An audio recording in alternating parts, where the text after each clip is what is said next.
Hi, this is Brandon from Watches on You. Today we're going to be taking a look at the Rolex Oyster Perpetual Datejust 41 in two-tone Everose Gold and Oystersteel. And first I'd like to remind you that we're here at Hudson Jewelers in Minneapolis, Minnesota, who's providing the piece for the review.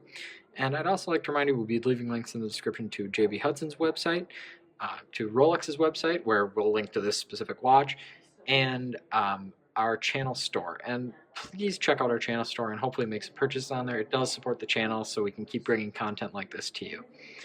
And without further ado, let's start the rest of this review. So as I said, this is the Rolex Datejust 41 in Everose Gold and Oystersteel.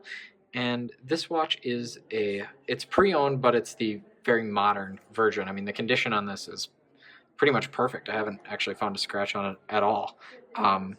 So this watch is, again, the newest of the new with regards to a Datejust. And kind of with the new style of Datejust, they've gone with different color options than they've gone with in the past. So this has a rose gold two-tone as opposed to the very common yellow gold two-tone. I mean, in my personal experience, in public, the two-tone Datejust is probably the most common watch I see, at least here in Minnesota.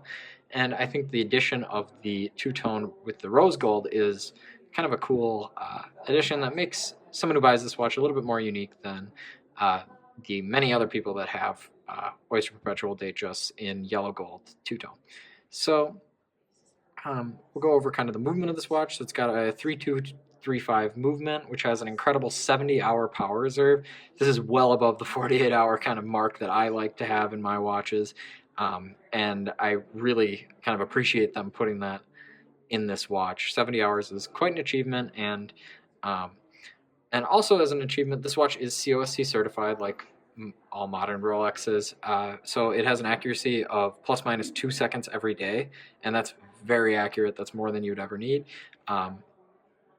And it makes this watch very usable on a day-to-day basis. And this is more of a daily wear watch. I mean, it might be a dress watch for some people, but it does have a little bit of a sporty character to it, so it'd be an excellent daily wear.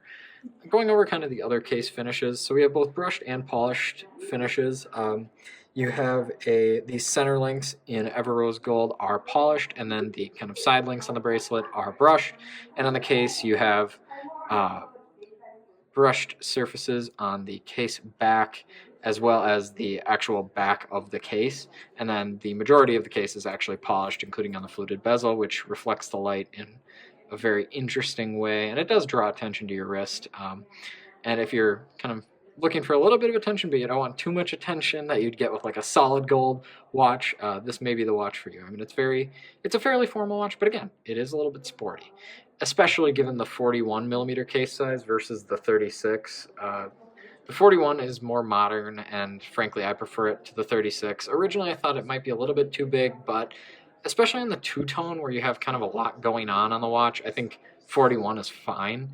But on kind of a steel where there's not as much going on with regards to colors and the dial is kind of, feels a little bit empty, the 41 might be a little bit too large.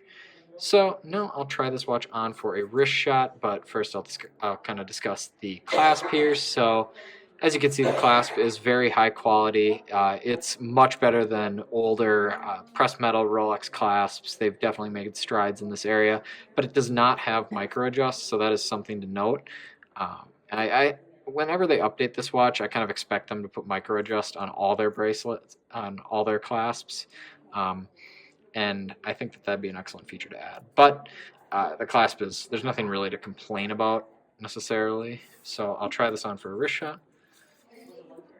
So the 41 millimeter case size is fine for most wrists. If you have a really small wrist, it might look a bit silly, but anything larger than average or average, I have about a 6.5 inch wrist in circumference, just for reference. I think that would look totally fine. So if you like this video, please remember to subscribe and share. And when you do subscribe, definitely hit the bell on the side of the subscription button, as you will not receive as many notifications about our new videos, which we upload constantly. So I highly encourage you to select the bell. So if you like this video, please remember to subscribe and share. Thank you.